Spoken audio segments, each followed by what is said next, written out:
through commitment, creativity, and good science. They also support our community, giving of their time, their talent, and treasure, mentoring our students, contributing to the many nonprofits who serve others in need, coaching our soccer and Little League teams, providing leadership skills to Boy Scouts and Girl Scouts. The City of Livermore is internationally recognized as a leader in scientific discovery and innovation. Livermore is one of only 6 cities in the world to have an element named after it. Livermorium, element 116, and it was named because the teams from Lawrence Livermore National Laboratory and the Flarov Institute in Dubna, Russia, created it. They did not discover it, it was created. Through the use of lab supercomputers, a fully detailed heart model was developed to examine the impact of drugs and medical devices during heart attacks. The national labs are driving innovation through scientific solutions. In the recent disasters at Fukushima and the Deepwater Horizon, the world looked to our laboratories, Sandia and Lawrence, for solutions, and within hours those labs responded. I spent my professional career as a chemist, using science to ensure the safety of the drinking water for almost 500,000 people. The water industry was based upon the work of Dr. Jon Snow. No, not the one from Game of Thrones. But Dr. Jon Snow, who founded the British Society of Epidemiology. Through the scientific method, careful investigation of empirical facts, Snow determined that, despite widespread common belief, cholera was waterborne, not airborne. It was proven, even though the causative agent would not be discovered for another 30 years. Science teaches us how to conduct ourselves when we don't know the answer. It lays out the steps to find the right answer. You may be entitled to your own opinion, but you are not entitled to your own facts.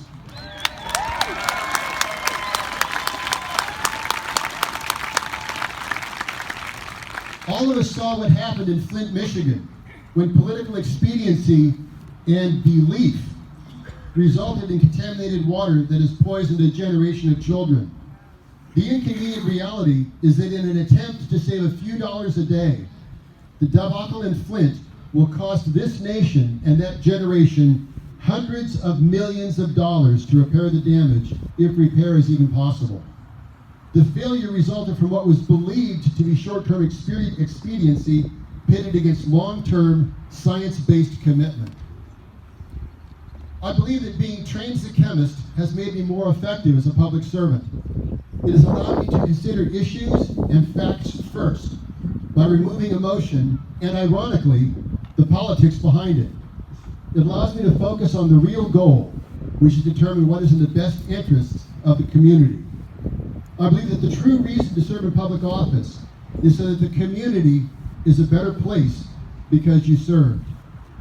You can only do that if the ultimate metrics are facts. Science is the reason that Livermore grew into the wonderful city that it is today. Science helps us sustain that, and science helps you see the truth. As part of Livermore's Community Service Day, which is also today, I was at a Livermore school this morning, and I was reminded of a Science Day event, which was hosted by the labs. At the event, astronaut Tammy Jernigan talked about the struggles that she faced in her early life on her path to college and ultimately to space. After she spoke, a live feed was brought in from the International Space Station, and the children were able to ask the astronauts questions live in real time. I should mention that many of the children at this school are English language learners and at the lower end of the socioeconomic scale. At one point, one nervous little boy got up and asked his question in his native language, which was Spanish. There was a brief pause, and then astronaut Jose Acebo, the first Puerto Rican astronaut, answered back in Spanish.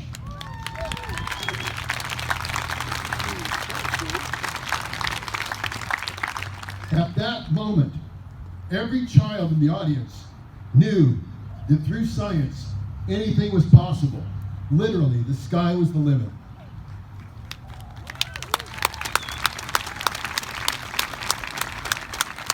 I saw a t-shirt here today that said, "Science, I don't care what you believe."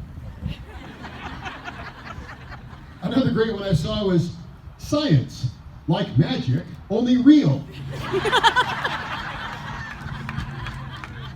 And it reminds me of Arthur C. Clarke's statement that any technology sufficiently advanced will be indistinguishable from magic. Imagine somebody watching a movie on an iPhone 100 years ago. Or imagine the concept of within the span of a single lifetime, we went from the first man-powered flight at Kitty Hawk to putting a man on the moon. That is science at work. The spark of curiosity in science was first ignited when one of our unknown ancestors looked up at the vast cosmos above them and the world around them and asked not simply why, but how. How does all of this work? And through one of the